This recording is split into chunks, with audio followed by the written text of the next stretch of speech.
The Stellar Stiletto gets its name from the long, thin dagger traditionally used in assassination. Or it could be named after the popular women's high heel. I'm not one to judge.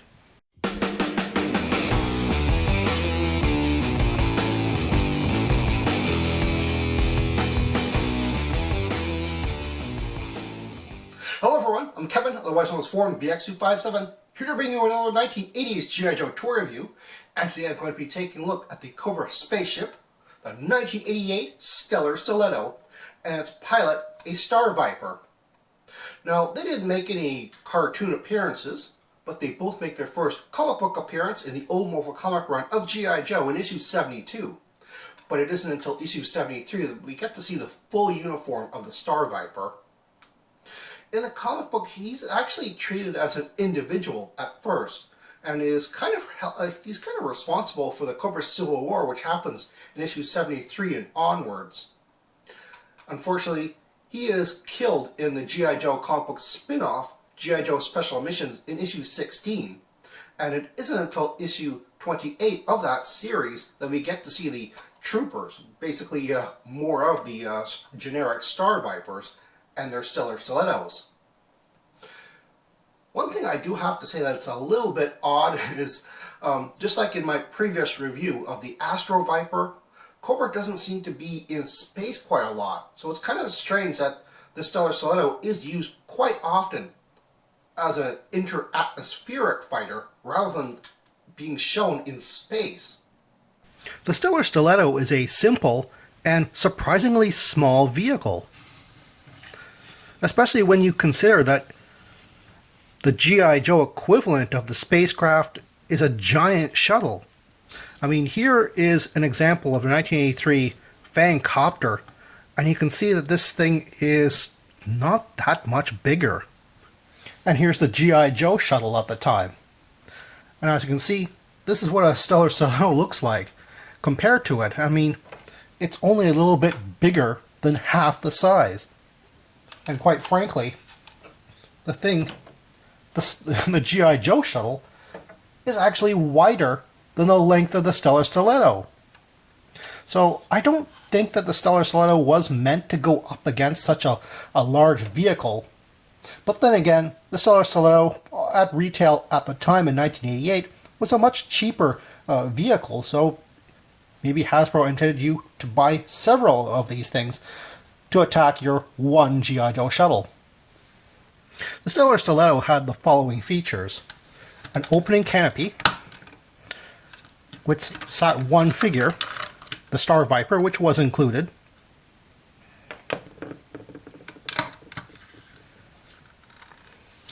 and underneath we have 4 missiles in 2 designs.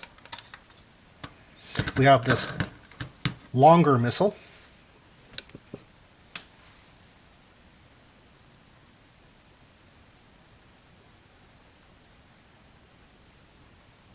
very highly detailed actually,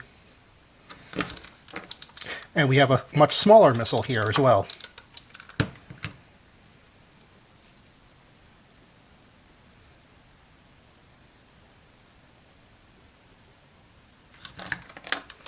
And on the tip, we have a laser gun, which can pivot from side to side.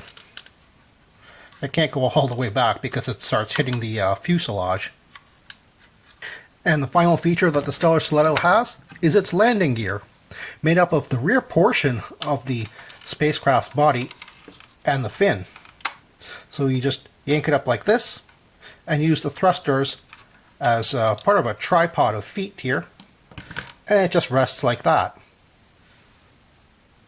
So the Stellar Stiletto is supposed to be a vertical takeoff and landing craft. It doesn't have anything close to regular landing gear on the bottom fuselage here, even though it is actually relatively flat and doesn't look too bad just sitting down like this. I think it was a little short-sighted of the designer to make this a VTOL in the first place. I think it would have been far better if this thing had skids or wheels, traditional landing gear just popping out of the bottom of the fuselage so that it could land like this. Because quite frankly, at this size, it's hard for me to believe that this thing could go from the ground up into orbit. Now, I know, it's a toy, so you just use your imagination. But there are spacecraft that are really quite small. However, they're launched from larger craft capable of going up to the stratosphere. This is how the Stellar Stiletto should have been designed, to be able to piggyback on an existing large Cobra craft, like say the Night Raven, or even the 1989 Cobra Condor bomber, which came out a year later. Now, despite my negativity towards the size of the craft, I really do like its overall design. It's very Starfighter-like. It's not too crazily sci-fi in that regard, but it certainly gives you the idea that this is something which belongs in space. Especially with these two huge fuel tanks on the bottom. I mean, that's another thing that they really didn't have to do, but it does give you a sense that this thing uses a tremendous amount of fuel for thrust.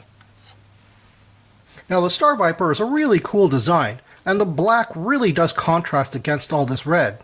I mean, normally I would like something that matched it a little bit better, but to be quite honest, the red plastic does kind of wash out a lot of details sometimes, like visually.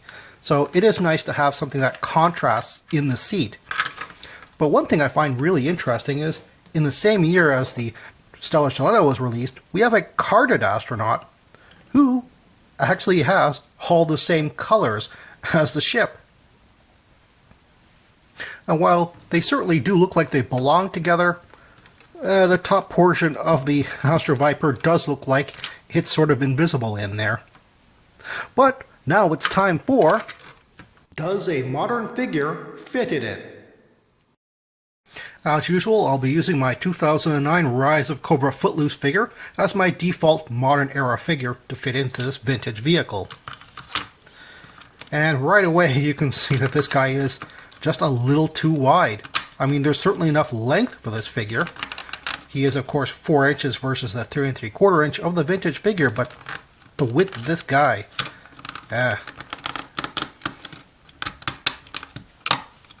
but yes, he does fit in. You do have to squeeze him in, but he fits in nonetheless. The included pilot, the Star-Viper, came with no accessories. And to be honest, his all black and gold trim outfit not only looks like it's something from the Iron Grenadiers line, but it is actually rather plain.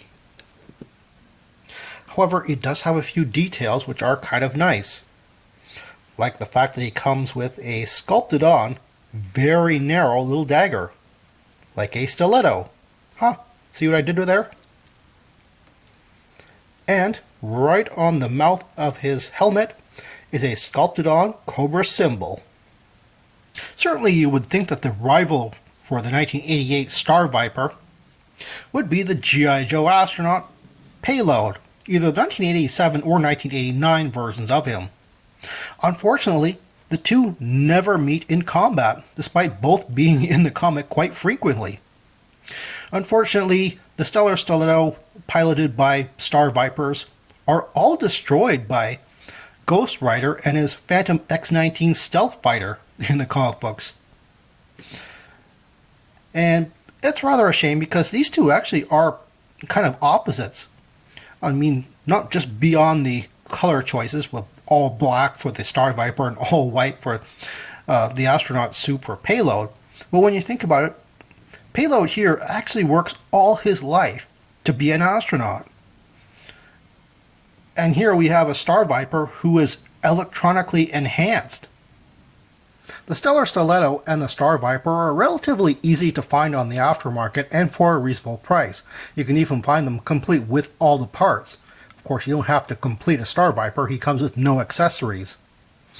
And you don't really have to look out for a lot of broken things on a Stellar Stiletto. It's a relatively sturdy toy. I mean, you might miss a missile or one of these pipes or something like that, but they're usually quite intact on the aftermarket. The only thing you really do have to worry about is the Star-Viper, because he has that great Hasbro gold metallic paint, which, of course, any metallic paint kind of rubs off of these old figures. Well, that's all the time I have right now. Please check out my Facebook page for more information and behind-the-scenes photos for these reviews. Thank you for watching this video, and stay tuned for next time to see another 1980s G.I. Joe toy review. See you then.